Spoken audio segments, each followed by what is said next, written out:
Welcome to Fortune Forecast. You are joining me in my book playlist where we are going through the book titled The Secret of the Ages by Robert Collier. It was published in 1926.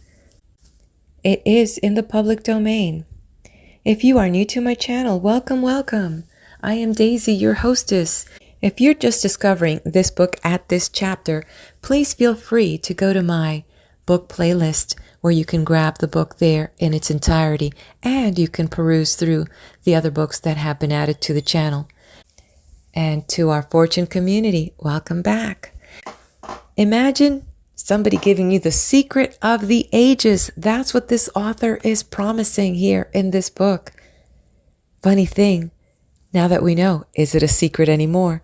And sometimes a secret can be out in plain view and nobody takes advantage of it. So let's hope that we can find the golden nuggets in this book. And I believe that previous chapter, chapter 4, which was titled Desire, the first law of gain, that could be a big clue in this whole process. Desire.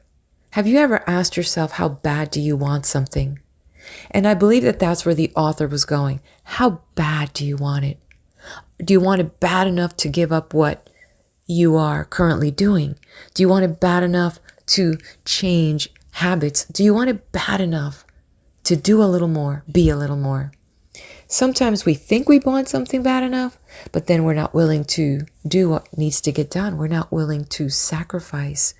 We're not willing to vibrate at the level of what we desire requires us to. That's what I've learned. What do you think? We're moving now to Volume 3, which starts with Chapter 5, Aladdin Company. Let's move right in. With a quote by Longfellow. But the feeble hands and helpless, groping blindly in the darkness, touch God's right hand in that darkness and are lifted up and strengthened.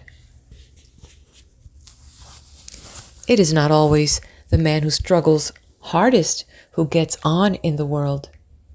It is the direction as well as the energy of struggle that counts in making progress. To get ahead, you must swim with the tide. Men prosper and succeed who work in accord with natural forces. A given amount of effort with these forces carries a man faster and farther than much more effort used against the current.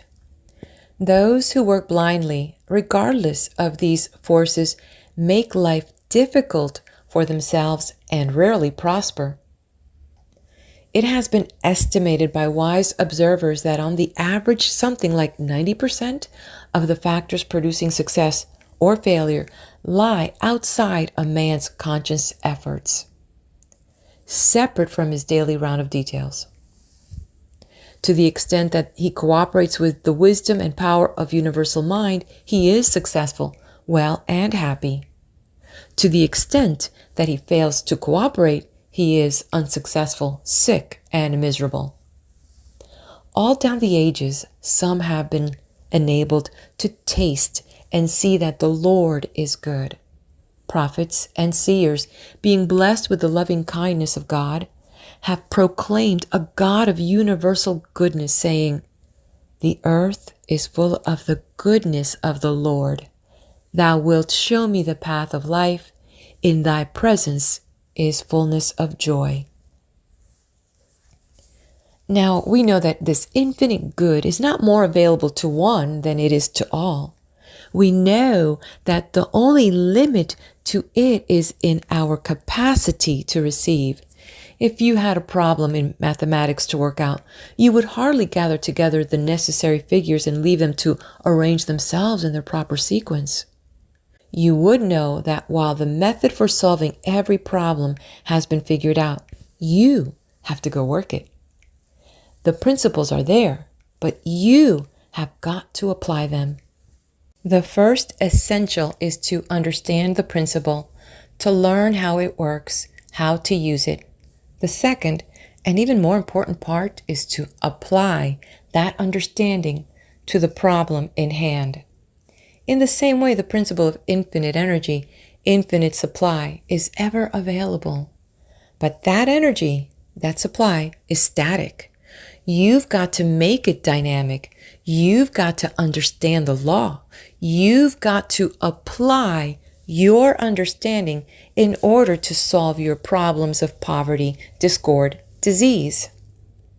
Science shows that it is possible to accomplish any good thing, but distrust of your ability to reach the goal desired often holds you back, and failure is the inevitable result. Only by understanding that there is but one power, and that this power is mind, not circumstances or environment, is it possible to bring your real abilities to the surface and put them to work. Few deny that intelligence governs the universe. It matters not whether you call this intelligence universal mind, or providence, or God, or merely nature. All admit its directing power. All admit that it is a force for good, for progress. But few realize that our own minds are a part of this universal mind in just the same way that the rays of the sun are part of the sun. If we will work in harmony with it, we can draw upon universal mind for all power, all intelligence, in the same way that the sun rays draw upon their source for the heat and light they bring the earth. It is not enough to know that you have this power. You must put it into practice, not once or twice, but every hour and every day. Don't be discouraged if at first it doesn't always work. When you first studied arithmetic, your problems did not always work out correctly, did they? Yet you did not on that account doubt the principle of mathematics. You knew that the fault was with your methods, not with the principle. It is the same in this. The power is there. Correctly used, it can do anything. All will agree that the mind which first brought the life principle to this earth, which imaged the earth itself and the trees and the plants and the animals, is all-powerful. All will agree that to solve any problem, to meet any need, mind has but to realize the need and it will be met. What most of us do not understand or realize is that we ourselves, being part of universal mind, have the same power. Just as the drop of water from the ocean has all the properties of the great bulk of the water in the ocean, just as the spark of electricity has all the properties of the thunderbolt, and having that power, we have only to realize it and use it to get from life any good we may desire. In the beginning, all was void, space, nothingness. How did universal mind construct the planets, the firmaments, the earth, and all things on it and in it from this formless void? By first making a mental image on which to build. That is what you, too, must do. You control your destiny, your fortune, your happiness, to the exact extent to which you can think them out, visualize them, see them, and allow no vagrant thought of fear or worry to mar their completion and beauty. The quality of your thought is the measure of your power. Clear, forceful thought has the power of attracting to itself everything it may need for the fruition of those thoughts. As W.D. Wattles puts in his Science of Getting Rich, there is a thinking stuff from which all things are made, and which, in its original state, permeates, penetrates, and fills the interspaces of the universe. A thought in this substance produces the thing that is imagined by the thought. Man can form things in his thought, and by impressing his thought upon formless substance can cause the thing he thinks about to be created. The connecting link between your conscious mind and the universal is thought. And every thought that is in harmony with progress and good, every thought that is freighted with the right idea can penetrate to universal mind. And penetrating to it comes back with the power of universal mind to accomplish it. You don't need to originate the ways and means. The universal mind knows how to bring about any necessary results. There is but one right way to solve any given problem. When your human judgment is unable to decide what the one right way is, turn to universal mind for guidance. You need never fear the outcome, for if you heed its advice, you cannot go wrong. Always remember, your mind is but a conductor, good or poor, as you make it for the power of universal mind. And thought is the connecting energy. Use that conductor and you will improve its conductivity. Demand much and you will receive the more. The universal is not a niggard in any of its gifts. Ask and ye shall receive. Seek and ye shall find. Knock and it shall be opened unto you. That is the law of life. And the destiny of man lies not in poverty and hardship, but in living up to his high estate in unity with universal mind, with the power that governs the universe. To look upon poverty and sickness as sent by God and therefore inevitable is the way of the weakling. God never sent us anything but good. What is more, he has never yet failed to give to those who would use them the means to overcome any condition not of his making. Sickness and poverty are not of his making. They are not evidences of virtue, but of weakness. God gave us everything in abundance, and he expects us to manifest that abundance. If you had a son you loved very much, and you surrounded him with good things which he had only to exert himself in order to reach, you wouldn't like it if he showed himself to the world half-starved, ill-kempt, and clothed in rags, merely because he was unwilling to exert himself enough to reach for the good things you had provided. No more, in my humble opinion, does God. Man's principal business in life, as I see it, is to establish a contact with universal mind. It is to acquire an understanding of this power that is in him. With all thy getting, get understanding, said Solomon. Here's a quote from the book of Proverbs. Happy is the man that findeth wisdom, and the man that getteth understanding. For the gaining of it is better than the gaining of silver, and the profit thereof than fine gold. She is more precious than rubies, and none of the things thou canst desire are to be compared unto her. Length of days is in her right hand, in her left hand are riches and honor. Her ways are ways of pleasantness, and all her paths are peace. She is a tree of life to them that lay hold upon her, and happy is every one that retaineth her. When you become conscious, even to a limited degree, of your oneness with universal mind, your ability to call upon it at will for anything you may need, it makes a different man of you. Gone are the fears, gone are the worries.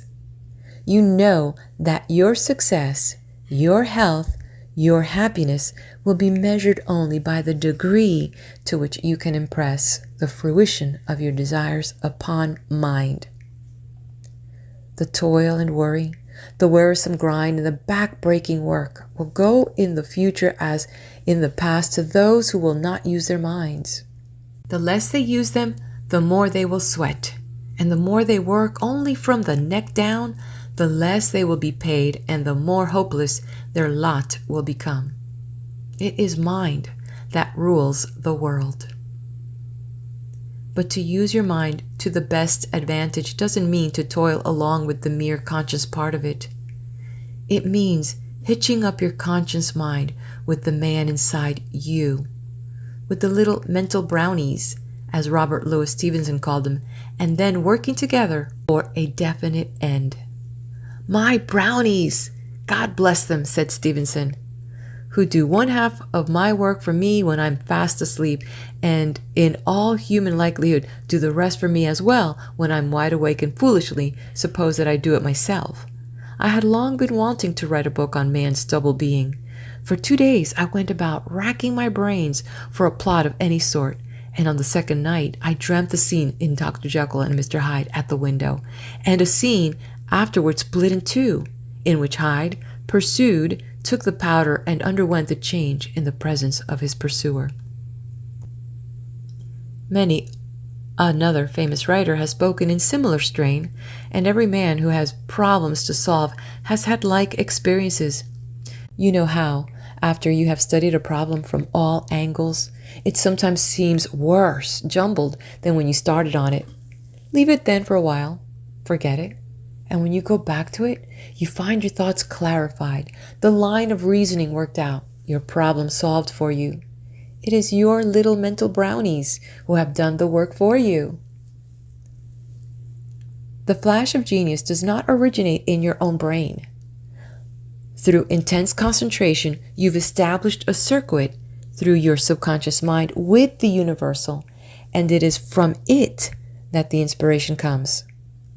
All genius, all progress is from the same source.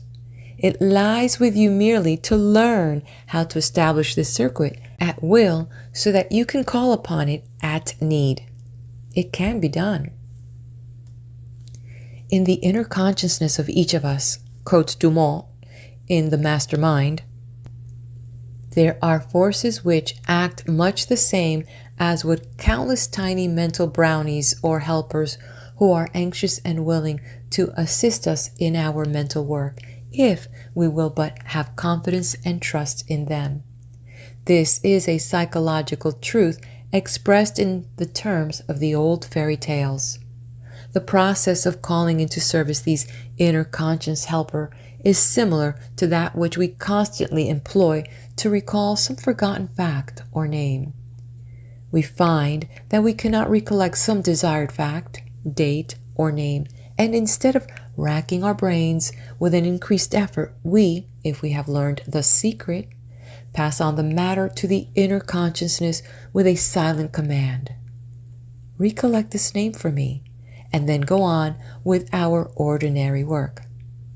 After a few minutes, or it may be hours, all of a sudden, pop, will come the missing name or fact before us, flashed from the planes of the inner consciousness by the help of the kindly workers or brownies of those planes. The experience is so common that we have ceased to wonder at it, and yet it is a wonderful manifestation of the inner consciousness, workings of the mind. Stop and think a moment, and you will see that the missing word does not present itself accidentally or just because. There are mental processes at work for your benefit, and when they have worked out the problem for you, they gleefully push it up from their plane onto the plane of the outer consciousness, where you may use it. We know of no better way of illustrating the matter than by this fanciful figure of the mental brownies in connection with the illustration of the subconscious storehouse. If you would learn to take advantage of the work of these subconscious brownies, we advise you to form a mental picture of the subconscious storehouse in which is stored all sorts of knowledge that you have placed there during your lifetime, as well as the impressions that you have acquired by race inheritance, racial memory, in fact. The information stored away has often been placed in the storage rooms without any regard for systematic storing or arrangement, and when you wish to find something that has been stored away there a long time ago, the exact place being forgotten, you are compelled to call to your assistance the little brownies of the mind, which perform faithfully your mental command. Recollect this for me. These brownies are the same little chaps that you charge with the task of waking you at 4 o'clock tomorrow morning when you wish to catch up an early train. And they obey you well in this work of the mental alarm clock. These same little chaps will also flash into your consciousness the report, "I have an engagement at 2 o'clock with Jones." When looking at your watch, you will see that it is just a quarter before the hour of 2, the time of your engagement. Well then, if you will examine carefully into a subject which you wish to master, and will pass along the results of your observations to these subconscious brownies, you will find that they will work the raw materials of thought into shape for you in a comparatively short time. They will analyze, systemize, collate, and arrange in consecutive order the various details of information which you have passed on to them, and will add thereto the articles of similar information that they will find stored away in the recesses of your memory. In this way, they will group together various scattered bits of knowledge that you have forgotten. And right here, let us say to you that you never absolutely forget anything that you have placed in your mind. You may be unable to recollect certain things, but they are not lost. Sometime later, some associated connection will be made with some other fact, and lo, the missing idea, will be found fitted nicely into its place in the larger idea, the work of our little brownies. Remember Thompson's statement, "In view of having to wait for the results of these unconscious processes, I have proved the habit of getting together material in advance, and then leaving the mass to digest itself until I am ready to write about it." This subconscious digestion is really the work of our little mental brownies. There are many ways of setting the brownies to work. Nearly everyone has had some experience, more or less, in the matter, although often it is produced almost unconsciously and without purpose and intent. Perhaps the best way for the average person, or rather the majority of persons, to get the desired result is for one to get as clear an idea of what one really wants to know, as clear an idea or mental image of the question you wish answered. Then after rolling it around in your mind, mentally chewing it, as it were, giving it a high degree of voluntary attention, you can pass it on to your subconscious mentality with the mental command, "Attend to this for me, work out the answer," or some similar order. This command may be given silently or else spoken aloud. Either will do. Speak to the subconscious mentality or its little workers, just as you would speak to persons in your employ, kindly but firmly. Talk to the little workers and firmly command them to do your work. And then forget all about the matter. Throw it off your conscious mind and attend to your other tasks. Then in due time will come your answer, flashed into your consciousness, perhaps not until the very minute that you must decide upon the matter or need the information. You may give your brownies orders to report at such and such a time, just as you do when you tell them to awaken you at a certain time in the morning so as to catch that early train, or just as they remind you of the hour of your appointment if you have them all well trained. Have you ever read the story by Richard Hardwing Davis of The Man Who Could Not Lose? In it, the hero is intensely interested in racing. He has studied records and dope sheets until he knows the history of every horse backward and forward. The day before the big race, he is reclining in an easy chair, thinking of the morrow's race, and he drops off to sleep with that thought on his mind. Naturally, his subconscious mind takes it up, with the result that he dreams the exact outcome of the race. That was mere fiction, of course, but if races were run solely on the speed and stamina of the horses, it would be entirely possible to work out the results in just that way. Unfortunately, other factors frequently enter into every betting game. The idea behind Davis' story is entirely right. The way to contact with your subconscious mind, the way to get the help of the man inside you in working out any problem is, first, fill your mind with every bit of information regarding that problem that you can lay your hands on. Second, pick out a chair or lounge or bed where you can recline in perfect comfort, where you can forget your body entirely. Third, let your mind dwell upon the problem for a moment, not worrying, not fretting, but placidly, and then turn it over to the man inside you. Say to him, "This is your problem. You can do anything. You know the answer to everything. Work this out for me." And utterly relax. Drop off to sleep if you can. At least drop into one of those half-sleepy, half-wakeful reveries that keep other thoughts from obtruding upon your consciousness. Do as Aladdin did. Summon your genie, give him your orders, then forget the matter, secure in the knowledge that he will attend to it for you. When you waken, you will have the answer. For whatever thought, whatever problem you can get across to your subconscious mind at the moment of dropping off to sleep, that man inside you, the genie of your mind, will work out for you. Of course, not everyone can succeed in getting the right thought across to the subconscious at the first or the second attempt. It requires understanding and faith, just as the working out of problems in mathematics requires an understanding of and faith in the principles of mathematics. But keep on trying, and you will do it. And when you do, the results are sure.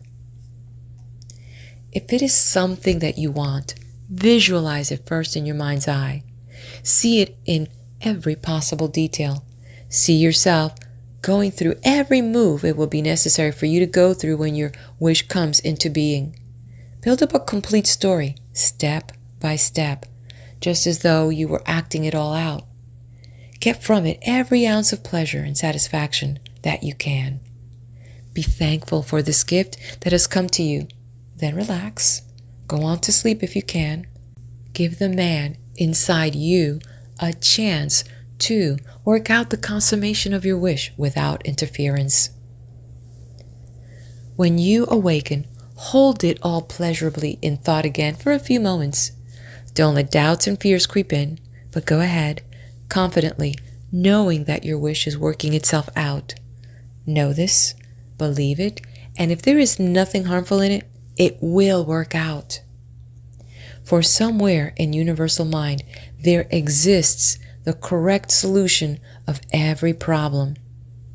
It matters not how stupendous and complicated, nor how simple a problem may appear to be. There always exists the right solution in universal mind. And because this solution does exist, there also exists the ability to ascertain and to prove what that solution is. You can know and you can do every right thing. Whatever it is necessary for you to know, whatever it is necessary for you to do, you can know and you can do, if you will but seek the help of the universal mind and be governed by its suggestions. Try this method every night for a little while, and the problem does not exist that you cannot solve. End of chapter 5. Hit that like button, subscribe to the channel, leave me a comment, let me know you are here, and I'll be waiting for you at the next video where we're going to discover ourselves doing it in chapter 6.